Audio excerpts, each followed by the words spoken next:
Hey YouTube, this is Southern Purple One. Welcome to Boots on the Ground, and this is just news you need to know. This is news that could push our country into war. The whole world is preparing, and we are not. Let me first say, our water straws, our emergency water straws, the 2-pack we put on sale. There's a lot of people that can't afford the 5-pack. The 2-pack comes with 2 water straws. And I think JD discounted to $17.98. So I'll put the link there. If you still need a way to do emergency filtration of water, please check them out. Let me get right into it. I talked to a banker, and this is just not a little banker. This is not a cashier. This is, I believe he's the head honcho in this bank. It's a small bank. It has 5 or 6 branches in an area. Point blank, I will summarize the conversation. He's deeply concerned. So concerned, he point blank came out and said that the United States dollar is going to collapse. He says it's backed by nothing. And coming from a banker, usually they're really cheerful and they want to, keep the banking industry going. He was not cheerful about this. He is a well-educated man, and he knows the machine is crashing. And he also said, point blank, he needs to find 5 acres of land, so at least he has a place to pitch a tent. His words. He probably has a huge house, and he probably has a mortgage on it because he's a banker. But I found that so insightful. I talked to him in person to person for about 5 minutes. Great conversation. He didn't sound rosy about the economy. He didn't even try to be rosy about the economy. Let's get right into the news that is so important. The shutdown that is coming. Unbelievable. Our representatives have a few things in life to do, and they can't do it. Every one of them should be fired. If you work for a company and you couldn't accomplish your task, and you still couldn't accomplish your task, you would be fired. You'd be replaced. Every single one of them needs to be replaced. There's a few that are, toting the line saying that we're spending too much money, and I appreciate them. Unbelievable. They cannot do their job. Fire them all. Kick them out. Get someone else in there. Next is the Yugoslavia situation. If you've been keeping up, it's just breaking. You have Serbia and you got Kosovo. I've never deployed to Kosovo. I got to a unit that just got back from Kosovo, literally. So I learned a lot about their peacekeeping mission there. Had good friends that were there, so I learned a lot. That situation's been brewing for, 20-some years, the split up of Yugoslavia. But Serbia has moving heavy equipment. When you start moving artillery, you start moving tanks, armored vehicles, you don't just do that for fun. There's a reason.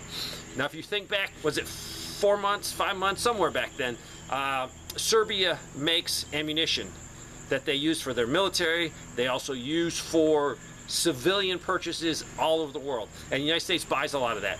I think 4 or 5 months ago, they cut it off, and their wording was they needed it for their own use. I think they even said domestic use or military use. So, you see that 4 or 5 months ago, and then all of a sudden, you have massive movements. The United States has told Serbia, don't invade Kosovo. It's sort of funny. We tell someone not to invade. We're the invasion specialists here. I don't think we have a country out there that we wouldn't want to invade. So, Russia typically sides with Serbia, and rightfully so. So that situation could explode. NATO and some of their peacekeeping forces, I think Britain gave them a battalion of additional on standby. So it's just definitely heating up. So pray for that situation. Would not be good if it went, hot. A plane landed in North Korea. This is a VIP plane, not a cargo plane, and I think they're finalizing their deal. North Korea and Russia did some trading. Russia wanted some more artillery shells and some other things. North Korea wanted some technology. So they're making this deal, and the whole world's going crazy. No, you can't do this. What businesses of ours, where 2 sovereign nations decide to do business, we're poking our nose in, and you know what? It's all right when you poke your nose in if you got the biceps and the triceps to back it up, but we don't. We're a broken nation. And it just goes back, which I think is so important. I reported it yesterday or the day before. China has the capability for shipbuilding 232 times what we have. Unbelievable. That in itself, we shouldn't be poking our nose anywhere. We do not have the manufacturing capability to back up our ego. And if we go to a war, we're in trouble. If we can't win it within literally a few weeks, we're going to be in trouble because we're not going to be able to manufacture it. And if you see what's happening in Russia and Ukraine, the amount of munitions that are used, especially artillery shells, is astonishing, and all the drones. Russia, I think October 3rd, is holding a massive civil defense drill. Now, they hold a lot of drills. This one is, I think, one of their largest. It's across the whole country. I think they have 11 time zones. It's massive. It is going to simulate mass destruction of civilian infrastructure. And you only can have that if you have a nuclear war. So they're training, they're getting ready, and it's sort of funny. What are we doing? First of all, we don't even know who a boy and a girl is, or a man or a woman. Can't even figure that out in this country. We can't even pass a budget and keep things running. And they're preparing for a conflict. I don't know what we're preparing for, but it's not going to be good. Let's see, what else we got? China. China drones. The China manufacturing of the small civilianized drones, I think they had a law take effect September 1st that will limit the amount that they will sell to Ukraine, because Ukraine is buying everything they can get from China and modifying these drones for surveillance and for dropping munitions onto the Russians. So I think China said, you know what, we're going to cut this out because we want Russia to win. So I find that interesting. Now Ukraine will have to go through Europe and European countries to get their demands met. Drones are scary. I've been studying them in depth because my son's in the military. He's a sniper, so he's going to be out there in a 2 or 3 man team. Not a lot of support, and the drones are phenomenal. Even the improvised civilian drones. Mass chaos. They changed the battlefield from somebody like my son that is highly trained, hardcore. His position as a sniper is almost irrelevant because some nerd or some geek, and I say that with all love, can be miles and miles back very safely sitting on his butt with a little controller, and he can do more damage than my son and his small little team can do. So warfare is definitely changing. We also have coming up October 4th, the test of the emergency broadcast system. A lot of people are freaking out. I don't think there's any reason to freak out. I don't see any evidence to freak out over this. Some people are going to turn their stuff off, their phones, their computers. I don't know what I'm going to do. I think I might have one thing on so I can get the test and see and listen to it live. But it's sort of crazy. We're having this test the day before Russia is going to have a real test. We don't have real tests. All they're going to do is announce to you that we have a problem, but there's no solution. The government does not care about us. Look at Russia. They're actually going to train putting people in safe places to protect them, how to keep their infrastructure running with massive amount of civilian damage and military damage. What are we going to do? We're just going to tell you, hey, you got 10 minutes before the bombs hit. And it's sort of funny. We're throwing a lot of tax money at these guys. They're wasting it, giving it to Ukraine. The shutdown is going to probably cause a lot of people not to get paid. Now, they're going to eventually get their money, which is sort of funny. You got to stay home,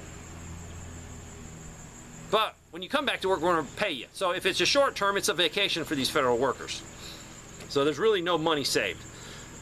Now my son will have to go in. He won't get paid, but he has no choice. Yeah, when he has a drill, he'll have to show up, and he has a drill coming up, so he won't get paid until they get paid. And I'll tell you something funny. There's major pay problems. They're always messing up my son's pay, not issuing him a check. I don't know if he wants me to tell you that, but he got a bonus coming to him. It's almost 2 years. He's fighting them to get his bonus. Are they that short of money? I have no idea. So there's some news any of these things can spiral into a war. And you know what? People are in this country do not realize that we can be in a war. They have this mentality that America, oh, we got some secret plan that we're not going to have any problems. There's nothing coming to save you, literally. The military can't even figure out which restroom to use. So you think they're going to save the day?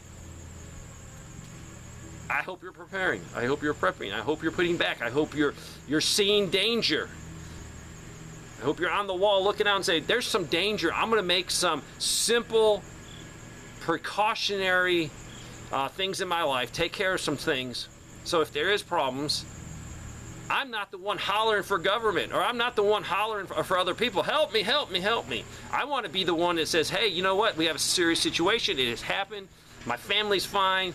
My neighbors are fine. Maybe I can make sure my community is fine. And then from there, we can be a bright light.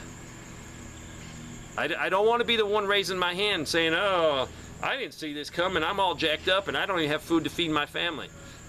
That is not going to be me. I hope it's not going to be you.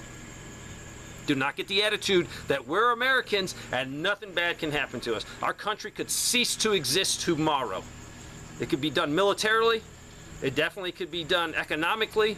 It could definitely is happening spiritually. So it's time to pray, pray, pray. Praying is more important than prepping. Pray, get your mind right, get your heart right.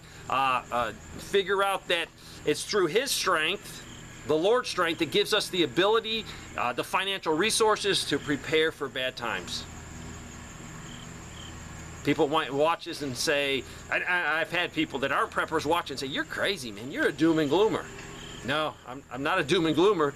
I'm looking for light. I'm looking for the ability to take care of my family. My sole purpose, other than being a spiritual leader, is to make sure physically my family can weather any storm. So keep prepping, keep praying. Thanks for watching.